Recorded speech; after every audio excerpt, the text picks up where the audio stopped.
Inflation, George Soros, COVID, communism, the emergency's finally over. We have a whole lot to wrap up tonight on I'm Right.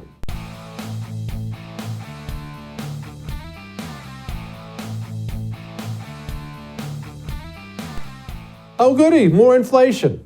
Before we get to Carol, just keep in mind, their goal is always 2% inflation. That's the goal they're going to. So today we have inflation numbers 5% year over year. Remember, that's not just 5%. That's on top of all the previous inflation. That makes it 16%. And remember, that's the fudged number, so you feel better about things. Why do they want you to feel better about things? Because they know you're well aware of the fact that eggs are up 36, airfare's 17, bread 15, electric. You know what? You know it all. It's really, really bad. It's really bad. Everything in your life is more expensive. The value of your dollar is going down. Well, don't worry. Janet Yellen says we're just churning and burning, though. The United States is doing extremely well economically, with inflation coming down and a strong labor market. That's weird. I didn't notice that. Joining me now, the great Carol Roth, who has a new book coming out called You Will Own Nothing. Remember, that is the plan of the elites who run this planet. Carol, latest inflation report is, I guess it's not 8%, it's 5%, so yippee. Yes, well, they told you that inflation was going to be transitory. The part that they left out, that it was going to take multiple years for that transitoriness to kick in. I mean, listen, like we have to give, some hat tip, I guess, it's coming down. But as I've said all along, they're going to celebrate this, not realizing it's on top of the 9% that we had last year, and everything else that we have to deal with. So it's not a great number. It's a positive trajectory. I'm glad that we're moving in that direction. The challenge is that it really may not be enough for the Fed to stop their interest rates from continuing to push them up. And that takes a while to cycle through the economy, particularly after we've had 15 years of suppressed interest rates, 9+ years of zero interest rate policy. And I think that is just going to be far too much for the economy to handle. And as I've been saying, that the recession, not that it's not going to show up to the party, it's just going to be fashionably late. Oh, gosh. Okay, so I'm glad you brought up interest rates. What is the Fed saying? Are we looking at another little mini bump? Are they going to look at a number like this and say, well, it's got to be 7.5 the next time? What are we looking at? What do you think? So right now, the market is pricing in a 25 basis point, that's 0.25% hike. And then the bets are that they will probably pause after that, assuming that the data doesn't pick up again. Obviously, we have things to watch. We know that OPEC Plus is going to be cutting their oil production. So that's something that could end up pushing up inflation, unless, of course, recessionary pressures end up bringing that back down and it sort of evens out in the wash. But I think that that's what they're going to be looking at, is probably doing a little bit more and then pausing and seeing how that goes. But again, I think that what they're trying to do and the effect of their policy has this lag. Normally policy would take 6, 12, maybe 18 months to cycle through. The fact that we had all of the suppressed interest rates meant that all of the companies and consumers who wanted debt had ample time to lock that down. So it's going to take a little while for that to run out and for them to then need to double down on that. So eventually consumers are not going to have more debt capacity. Eventually businesses are going to feel the pressure, not be able to take on more debt or see that increasing cost of capital. We're not getting a huge bump in productivity out of labor. So unfortunately, again, I think that all means that, regardless of what the Fed does, that we're marching in the wrong direction. And speaking of marching in the wrong direction, the government is marching in the wrong direction, opposing everything that the Fed is doing and racking up a deficit of $1.1 trillion for the first half of the 2023 fiscal year, which is $400 some odd billion higher than it was last year at the same time. So they are not giving anybody any relief, and they are just marching us off of a fiscal cliff. Carol, why do they do this? I have people ask me this all the time. They know the inflation numbers. They know the interest rate numbers. They can read. They know the dangerous situation we're in, and yet they don't stop. They don't slow down. It's just have another trillion here and another trillion there. Carol, it's almost like they want us to collapse. Yeah, I mean, I think there's two levels of it. There is sort of the sort of human nature of, let's do what's right in principle, stop this in the long run, but I might have to sacrifice some of my personal gain today for that. And of course, they don't want to sacrifice their personal gain, even if it affects them in the long run, because unfortunately, human beings don't think like that. But the other piece here is that we really are moving towards this new financial world order. And this is not a conspiracy theory. Jesse, you're a student of history. You know that this happens in regular cycles, not just Rome, but in very recent times. We had the British imperial century, and the Dutch was the center of the global financial universe right before them. So this happens on an ongoing basis. Joe Biden said this in a comment in front of the Business Roundtable in 2021, that we are, headed towards a new global economy, a new world order. And then, of course, he says, we've got to lead it. Whoever knows what we is, but people who are smart and savvy know that the world order is shifting. And so I think they're doing the things to position themselves to be able to control every resource they can and put themselves on top, whether or not it collapses everybody, at the same time. So they don't care if you own nothing. They just want to make sure that they control everything as we have this global changeover. And I think that's just what you're seeing, and why for many people it doesn't make sense and it's hard to connect those dots. Carol, the dollar, I don't think people really fully grasp what a big deal is if the dollar stops being the world's reserve currency. And not that I'm saying that's going to happen tomorrow, although a bunch of people would like it to happen tomorrow. We are heading in that direction. What does that mean for us if the dollar stops being the world's reserve currency? So there's always been a pro and a con to being the world reserve currency. On the con side is something called the Triffin dilemma, which means that the Fed and the U.S. government have to manage the stability of the dollar, not just for the domestic economy, but for the stability of the world, which is often at odds. Amazingly, Jesse, they've managed to do neither. So, that's kind of one issue. Huh. And, we typically run trade deficits because we have to supply the world with dollars.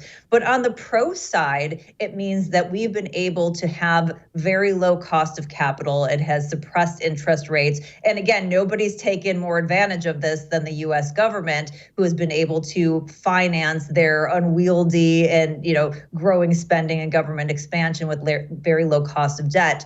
What happens when we don't keep it stable is that it threatens the food and economic security, the national security of countries who are buying things in dollars, because all of a sudden your food and your oil that's priced in dollars, and you've got dollars that don't buy as much. Well, now you've got national security and economic crises. What it means for us if this all goes away, and this is the backdrop of why this is going away, is a completely different standard of living. I think that it's going to threaten our military security. I think it's going to threaten the ability to live the lifestyle that people have and the wealth creation opportunities. And so, that is the privilege and that we've been living through for 80 years now as the center of the global financial universe. And people feel like we're invincible because they've never seen anything different. But I would imagine when the British, were at the center of the universe, that their people felt invincible, and the same thing with the Dutch. And, this is not a given. This is something that, requires a duty to protect this privilege that we've been given. It's called the exorbitant privilege. And unfortunately, the people who are in charge did not protect that privilege and have done everything they can to decimate it. And once again, who's going to end up paying the ultimate price? It is going to be Americans and the American dream. Carol, thank you for making us smarter. I appreciate you. And making you feel better, right, Jesse? As always. Well, all of that may have made you uncomfortable, but she's right, and then I am too. And I'm also right when I tell you to buy hard assets. Carol tells you that all the time too, doesn't she? Hard assets. hard assets, gold, silver, gold, silver. You know that whatever happens to the dollar when you have gold and silver in your IRA and 401k, when you have gold and silver in your physical possession, no matter what happens, world stage, world wars, dollar collapse, you always have value that can't be touched by governments. That's power. Oxford Gold can handle all of that for you, from your 401k IRA to making sure you have gold and silver delivered to your front home, and they make it easy, and you really need to make that call before it gets worse, because as she just said, it's going to get worse. Call 833-995-GOLD, all right? 833-995-GOLD. We'll be back.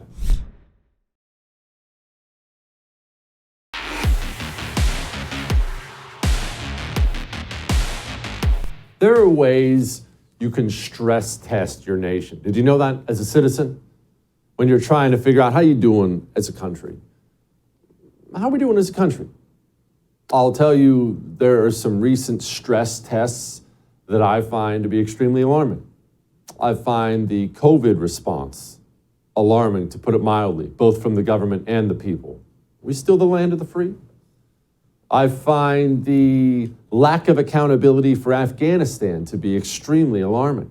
Everyone's talking about the Pentagon leak, and they're digging in to find who leaked the Pentagon and embarrass this regime. Remember, we murdered 10 innocent Afghanis, and they called it a process failure. No one got fired. No one even got reprimanded. That's an alarming stress test for where you are as a nation. But honestly, maybe the biggest one is George Soros himself. You've heard me talk about this before if you've been watching a while, but I can't get over this. We look around right now at so much horror that's going on in this nation, especially horror that's taking place within our cities. And maybe you're not a city person. If you're not, that's fine. I love them both. I love the city. I love the country. But cities are an important part of a nation. They're what goes on the billboard of your nation. Maybe you don't love New York City. I do, maybe you don't, but New York City is really important. LA is important. Austin, Texas is important. Chicago, important. Cities are important for a country, and we're looking at our cities turn into third world, murder-ridden hellholes. And our cities, they're attacking the right and running protection rackets for the left. That's why you're seeing Donald Trump indicted in New York. That's why you saw Daniel Perry arrested, tried, and convicted of murder in Austin. And we're looking around in horror at all this. And very rarely can you point to a single boogeyman as the reason behind it. Only in this case, we really can. George Soros, or I guess two of them because his son's involved now too, George Soros and his son, they are the reason America's cities are in this current state. And maybe you're sitting there saying, Jesse, that's crazy. Jesse, that's not true. George Soros brags about it. He publicly brags that he is the reason these soft on crime prosecutors get elected. And he brags that he has no intention of stopping, that he intends to ramp it up. So when you look around at the horror of America's cities, all those murders, all those rapes, assaults, arson, the horrible state of it. Think about all the misery, all the heartbreak, all the parents who don't have a child anymore, husbands without wives, wives without husbands, children who are going to grow up now without dad. There is an author of all that pain. You know that? His name is George Soros. And more than anything else, when I think about George Soros, you know what I think about? I think we are failing a stress test. Please tell me the nation in the history of the world that would allow a foreign-born rich guy to not only cause murder and mayhem and civil unrest within its borders, but would allow him to brag about it and publicly declare that he intends to do it again and again and again. When Britain was at the height of its power, shoot, Britain now, but Britain at the height of its power, do you think Britain would have allowed some French billionaire to do such a thing? When the Mongols were ruling all of Asia, You think they would have allowed somebody in Africa somewhere to just spend a bunch of money and cause a bunch of civil unrest in a Mongolian city or several Mongolian cities? Persia, look, pick your empire. No serious nation, no nation that takes its existence seriously would allow such a thing. All of them would have handled the problem. Call it arrested, purged from the borders, threatened with severe imprisonment, worse. I mean, who knows what nations throughout history would have done. But no nation would allow such a thing, at least no nation that's interested in its own survival. But the United States of America does. In fact, some of our most powerful politicians will pose for pictures with this human being. And this goes on and on and on and on here. It is a frightening stress test. And maybe you look at that old bag and you say to yourself, well, at least he's not going to be around too much longer. But that's where you're wrong, you see, because his 37-year-old son is just as bad, if not worse than he is. And he's visited the White House 14 times while Joe Biden has been president.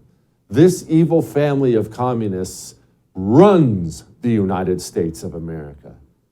And we sit here and do nothing about it. Nothing. It really is amazing to watch a nation that I love, a nation you love, fall so far. But that's where we are. Maybe one day we will rekindle what we're really lacking in this country. Let's be honest. We have a patriotism problem. There was a time in this nation, for most of our history, Republican, Democrat didn't matter. Deep down, you had a genuine love of country. When you allow someone to do this to your nation, within your nation, and brag about it, what we have is a severe lack of patriotism, and that is friggin' sad. We're going to talk to my buddy Mike Cernovich in a moment about your rights, because I hear a lot of this. What about my First Amendment rights when it comes to protesting in blue cities? Let's find out what Mike has to say about your rights, no? Now, you have a right to clean air. Wait a minute, I don't know that you have a right, but you can have it. At least you can have it inside your home or office, wherever you are. You have a right to air. Smells good. And again, I'm not sure if you have a right, but Eden Pure can give it to you. My mother had to unplug her Eden Pure Thunderstorm at Christmas time because it cleans the air so well, it took the odor of her Christmas tree out of the air. This thing is incredible. It kills viruses and mold in your air. I don't have allergies anymore. I own 6 of these now. It's just this little black box that goes right in the wall. It's a freaking miracle, man. They sell 3-packs. They sell them $200 off at EdenPureDeals.com, code Jesse. Go get yours, all right? We'll be back.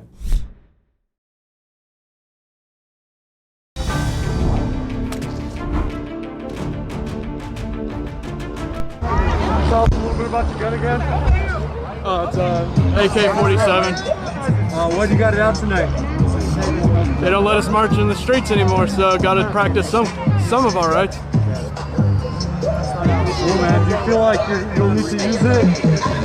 Nah, I think if I use it against the cops, I'm dead.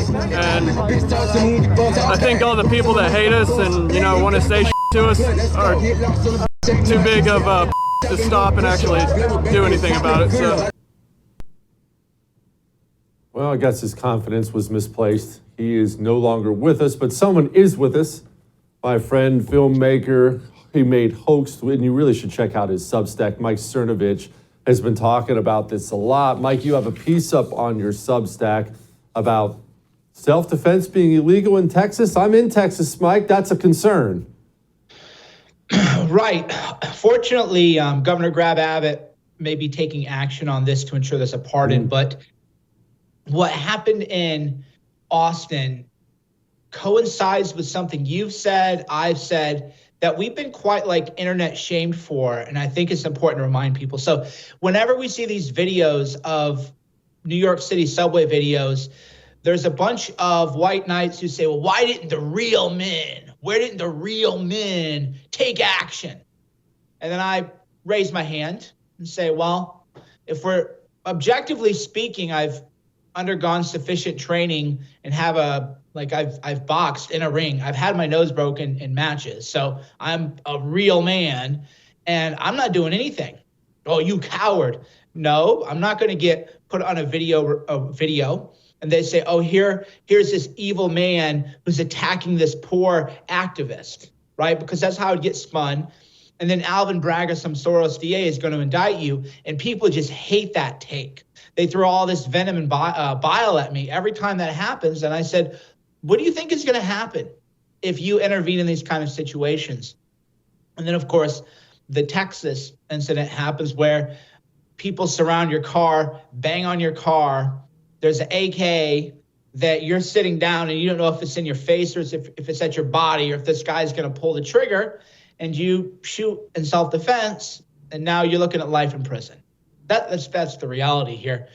And for whatever reason, I don't know if our people are delusional, illiterate. I don't know. I'm trying to help them. You know, it's like, it's so frustrating to me because I want to help these people, and then they attack me and argue with me, and then I'm right. And you've, of course, maybe not said it quite as crudely as I have, but you've made a similar point. Like, what do you guys think you're going to do? You're going to be in a New York City subway where everybody votes for Democrats and so does prosecutors, and you're gonna fight the person, and you're gonna get maybe stabbed or arrested. What's going on? So, I hope this wakes a lot of people up. The Daniel Perry case. I hope it does too, Mike. And you're right. And I feel your frustration because I'm trying to help. I'm trying to help normal people who are patriotic and they want what's right. And I'm trying to wake people up because I think a lot of this comes from nostalgia on the right, Mike, because I hear this a lot and I'm sure you do too. Are you telling me I don't have the First Amendment? I don't have freedom of speech? No, you don't have freedom of speech. Why do people think this is something real? You only have that if the justice system agrees that you have that. And the justice system in New York City and Austin, Texas, and Washington, D.C., they don't acknowledge your freedom of speech. So no, you don't have freedom of speech. I don't understand why that's difficult for people to understand. Yeah, there's a point where it's like, no, duh. No, we can't protest. We can't. Maybe in a deep red district you can. Sure. Yeah, you can't. Are you a child? Right? Like my 4-year-old's next to me. And I think that having children makes you less patient with these internet people because you're thinking, this is what I would, it's like, this is what I would tell my 4-year-old. No, you can't do that. You can't do that. It's not fair. It's not right, but like you actually can't. And then you have fully able-bodied adult males screaming and unable to accept it. And in many cases, they're middle-aged and they can't accept it. So for me, I'm just trying to save as many people as I possibly can with the time that we have. Mike, I love history. I know you do too. And I've got to tell you, man, maybe I'm wrong, and I know you'll point out if I am, but I look at the historical great nations, great empires, great as in big and powerful, and I can't think of a single one that would allow a foreign-born rich guy to not only intentionally cause murder and civil unrest within its borders, but to brag about doing it, write about doing it, and then express his intention that he's going to keep doing it.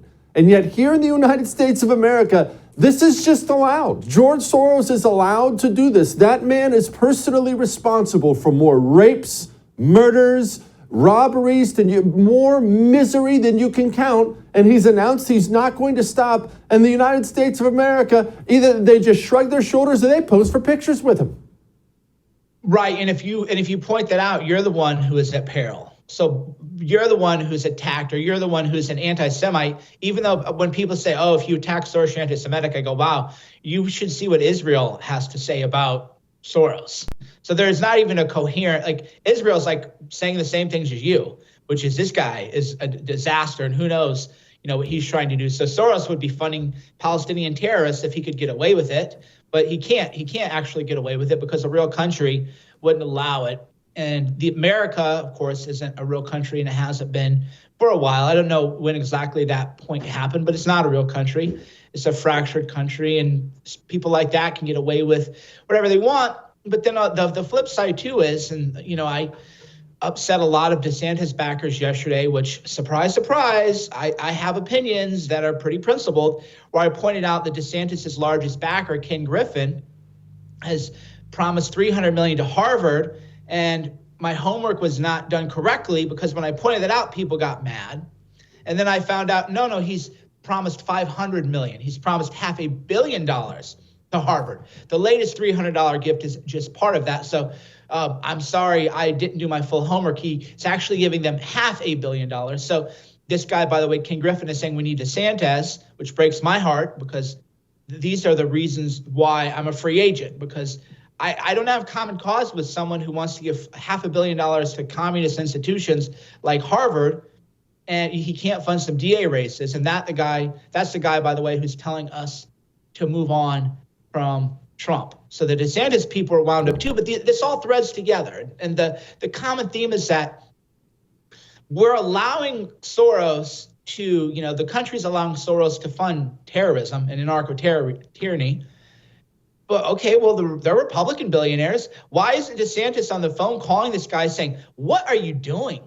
$500 million to Harvard? Why don't you fund some DA races? Why don't you fund something good? And I don't want your support. If you think that that's where you need to spend your money, $500 million on Harvard, I'm not going to grovel to you. Like, I was just thinking yesterday, I know you've run for office and you didn't have to play this game. And I've never run. People go, why don't you run for office? And I go, because it would be, and this is maybe my own pride, I admit, sinful, but I couldn't imagine going to someone like Ken Griffin, who is giving Harvard $500 million and groveling for him to sponsor a table or something.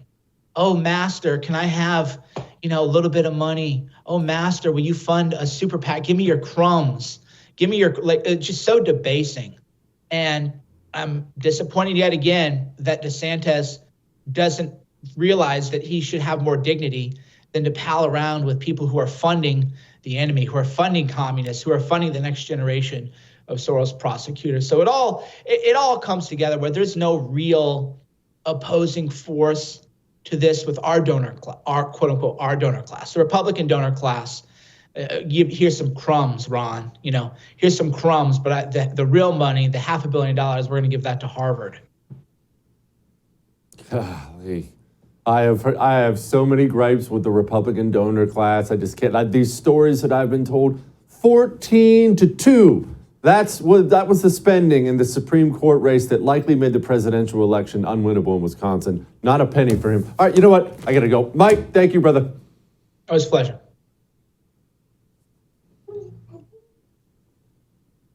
Communist donors, they write big checks to every communist cause.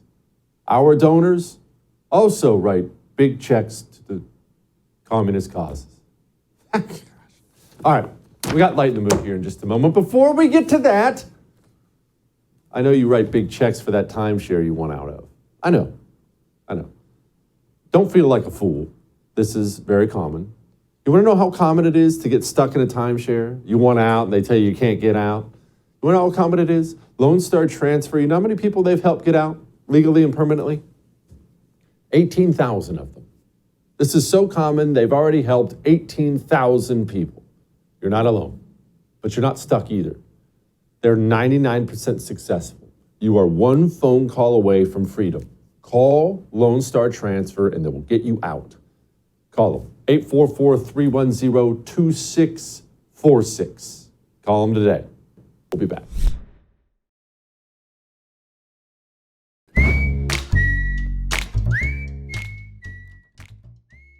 All right, we're going to make fun of Lizzo here in just a second. Before we do that, I have to do a little PSA. I was texting with a friend of mine a few days ago about the veteran suicide that is ramping up massively right now. And then I read something this morning about in the SEAL community in particular, SEALs are committing suicide. And one SEAL's spouse just committed suicide. It was horrible. I won't tell you the details of it, but our veterans right now are lost. They're extremely disillusioned, understandably so. And combine that with struggling with PTSD. We have a suicide crisis right now, and these guys need genuine help. So 1, text or call a veteran friend of yours today. Now, great time to do it. 2, this is why I speak to you so often and so passionately about Boulder Crest. Go look what they do. It's called Operation Struggle. They find these guys who are lost and hurting and maybe thinking about doing something terrible, and they take time with them and bring them in and pull them out of that darkness, man. Let's help Boulder Crest help these guys, all right? Go to bouldercrest.org, give whatever you can give, all right? bouldercrest.org. Now, Lizzo is, of course, a very large human being and wants to rub it in your face. She's always naked or half naked. And I told you yesterday she put some naked picture of herself up on the internet. Don't worry, it'll be kid friendly. And I didn't play it for you yesterday because it was so gross, but the production team has asked me to put it up today. So here it is.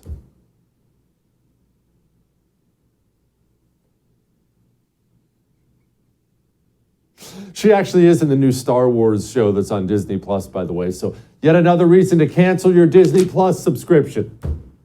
All right, we'll do it again.